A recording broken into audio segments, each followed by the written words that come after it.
Welcome to Lead with Linnea, where we talk about real leadership for real people in the real world. I'm Linnea Rader, and I've spent 2 decades in public service leadership. From accounting to my current role as the Director of Finance and Human Resources, I've seen pretty much everything. The spectacular successes, the painful failures, and everything in between that makes leadership both challenging and incredibly rewarding. Here's the thing. Leadership is not reserved for people with fancy titles or corner offices. Every single one of us can be a leader in our personal and professional lives.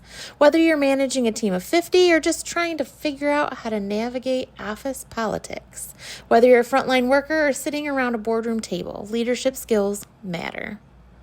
My approach? I skip the fluff and get straight to what really works. You won't find theoretical frameworks or feel-good platitudes here. Instead, you'll get practical, tested strategies from someone who's been in the trenches, made the mistakes, and learned the hard lessons so that you don't have to. Through Lead with Linnea, I provide leadership development training and coaching because I'm passionate about helping people discover their authentic leadership potential. And honestly, some days you need to laugh to keep from crying, and some days you just need someone to tell you the truth about what leadership really looks like. So whether you're listening while you commute, taking a walk, or just need someone to remind you that you've got this, I'm here for you. So let's dive in and talk about what it really takes to lead with authenticity, impact, and maybe a little bit of sanity. Ready? Let's go. When team members don't get along, the manager's mediation toolkit. Let me tell you about a conversation I never thought I'd have to have as a leader. I was sitting in my office with 2 grown adults, both competent, experienced employees, who were acting like middle schoolers, fighting over who copied whose homework.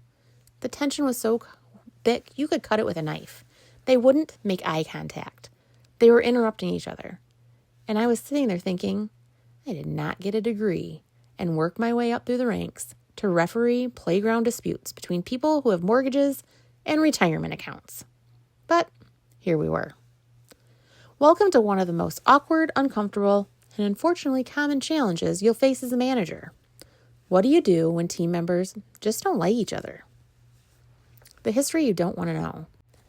Here's the thing about workplace conflicts. There's usually some sort of history. Maybe they went to the same high school and didn't get along back then.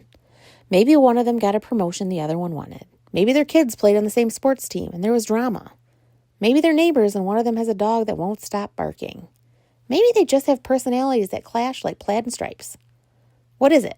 I don't know. And honestly, I probably don't even want to. I'm their manager, not their therapist. I'm not here to unpack childhood trauma or mediate divorce proceedings or adjudicate who should have gotten that promotion 5 years ago. It's not my job. And frankly, diving into personal history rabbit holes rarely helps and often just makes things worse. What I do need is for them to figure out how to be professional adults while they're at work. The keep them apart strategy. Your first instinct when 2 employees don't get along might just be to keep them separated. Different shifts, different projects, different areas of responsibility. Problem solved, right?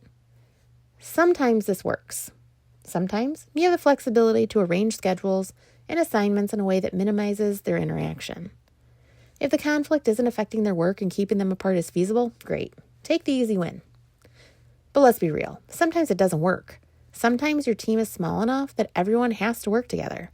Sometimes the nature of the work requires collaboration. Sometimes keeping them apart creates more problems than it solves because you're essentially letting 2 people dictate how to run your entire operation. And that is not acceptable. The come to Jesus conversation. I've actually had to have this talk before between 2 people, multiple times in fact. It goes something like this. Look, I don't care why you don't like each other. Maybe you have excellent reasons. Maybe one of you wronged the other terribly. Maybe you have legitimate grievances. I'm not here to judge who's right or who started it or who's the bigger problem. Here's what I do care about. Inside these premises, you will act professionally. Is it blunt? Yes. Is it uncomfortable? Absolutely. Is it necessary? Yeah. Because here's the reality. Personal feelings don't get to trump professional obligations. Whatever happened between them, whatever their issue is, they don't get to bring that dysfunction into the workplace and make it everyone else's problem. So what does professional actually mean? When I say act professionally, I'm not asking them to be best friends. I'm not asking them to go to happy hour together or follow each other on Instagram or exchange holiday cards. I'm asking for something much simpler and yet somehow much harder. Basic workplace civility. Professional means you respond to their emails and their messages in a timely manner. You share information they need to do their job. You're polite in group settings. You don't talk trash about each other in team meetings. You collaborate on projects when necessary without sabotaging the work. You keep your personal feelings in check during work hours. That's it. That's the bar. And it's really actually not that high when you think about it. The group impact. Here's what people in conflict often forget. Their drama doesn't exist in a vacuum. The rest of the team notices. The rest of the team feels the tension. The rest of the team has to navigate around their dysfunction. When two team members can't get along, it affects team morale. Everyone's walking on eggshells, trying not to set off either of them. Productivity. People waste time gossiping about the conflict or trying to avoid getting caught in the middle. Communication. Important information gets lost because people won't talk to each other. Decision making. The team can't function effectively when key members won't collaborate. And your time. You're spending hours managing their conflict instead of doing your actual job. And you know what? That's not fair to anyone. The people who show up to do their jobs and treat their colleagues with respect shouldn't have to suffer because two people can't get their acts together. A manager's mediation toolkit. So what do you actually do when two team members are in conflict? Here's what worked for me. Step 1, address it early. Don't wait until it's a full-blown crisis. The moment you notice the tension affecting work, address it. The longer you let it fester, the worse it gets and the harder it is to resolve. Step 2, meet with them together. Resist the urge to handle this through separate conversations. It just creates the he said and she said situation where you're playing telephone. Get them in the room together with you as the mediator and have this conversation. Step 3, set clear expectations. Be crystal clear about what you need from them behaviorally. Don't ask about their feelings or their history. Focus on observable behaviors and professional standards. Step 4, define the consequences. Make it clear that refusing to work together professionally isn't optional. If they can't figure it out, there will be consequences, and then follow through if you have to. And step 5, follow up. Check in regularly to make sure they're maintaining professional behavior. Don't just assume the problem is solved after one conversation. So the boundaries you need to set. As a manager, you need to be clear about what's in your lane and what isn't. Here's what's in your lane. Requiring professional behavior at work. Addressing how their conflict affects team performance. Setting expectations for collaboration and communication. And holding them accountable for meeting workplace standards. And here's what's not in your lane. Solving their personal problems. Determining who's right in their conflict. Making them like each other. Or getting involved in their lives outside of work. You're their manager, not their parent, their therapist, or their best friend. Stay in your lane.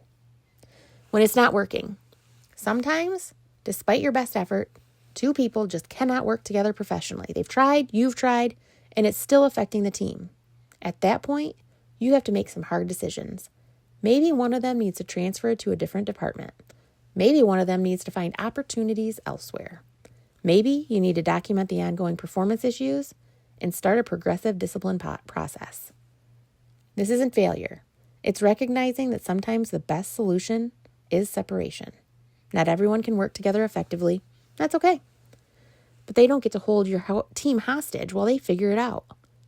The adult expectation. Here's what it all comes down to. We're all adults here. We all work with people we don't particularly like. We all have a colleague or two we'd rather not spend time with. We all have had conflicts and disagreements and personality clashes. But somehow, most of us manage to put on our big kid pants and act professionally anyways. We respond to emails from people who annoy us. We collaborate with people we'd never choose to hang out with. We're polite to people we'd cross the street to avoid outside of work. It's not heroic. It's basic workplace professionalism. And everyone on your team should be capable of it. So what's your job in all of this? Your job isn't to make everyone like each other. It's to create an environment where people can do good work regardless of their personal feelings. Sometimes this means having uncomfortable conversations. Sometimes it means setting boundaries and enforcing consequences. Sometimes it means accepting that two people will never be friends, but still can be professional colleagues.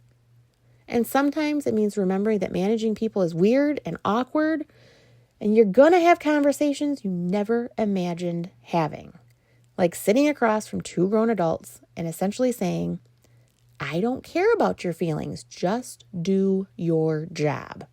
It's not glamorous, it's not fun, but it is necessary. Because at the end of the day, everyone on your team deserves to work in an environment that's free from interpersonal drama. And it's your job to make sure that happens, even when two people would rather nurse their grudge than grow up. So what's your approach to managing team conflicts? Have you ever had to have the I don't care, be professional conversation? How'd that go? Share your war stories in the comments. Thank you for joining me today on Lead with Linnea. I hope something we talked about resonates with you and gives you a tool you can actually use in your leadership journey. Remember, leadership isn't about being perfect. It's about being intentional, authentic, and willing to keep learning and growing. You're going to face situations you never saw coming, make decisions that feel impossible, and sometimes wonder if you're cut out for this whole leadership thing. It's normal, it's human, and that's exactly why we need leaders like you who are willing to do the hard work. If today's episode sparked some ideas about training or coaching for you or your team, I'd love to hear from you. You can reach me at leadwithlinnea@leadwithlinnea.com or give me a call at 269-621-5282. Whether you're looking for one-on-one coaching, team training, or need someone to speak at your next event, let's talk about how we can help you and your people become the leaders your organization needs. You can find more resources, read my blog post, and learn more all about my services at leadwithlinnea.com. As always, carry social kindness with you everywhere you go. This world needs you and your positive mindset. Until next time, keep leading and keep growing.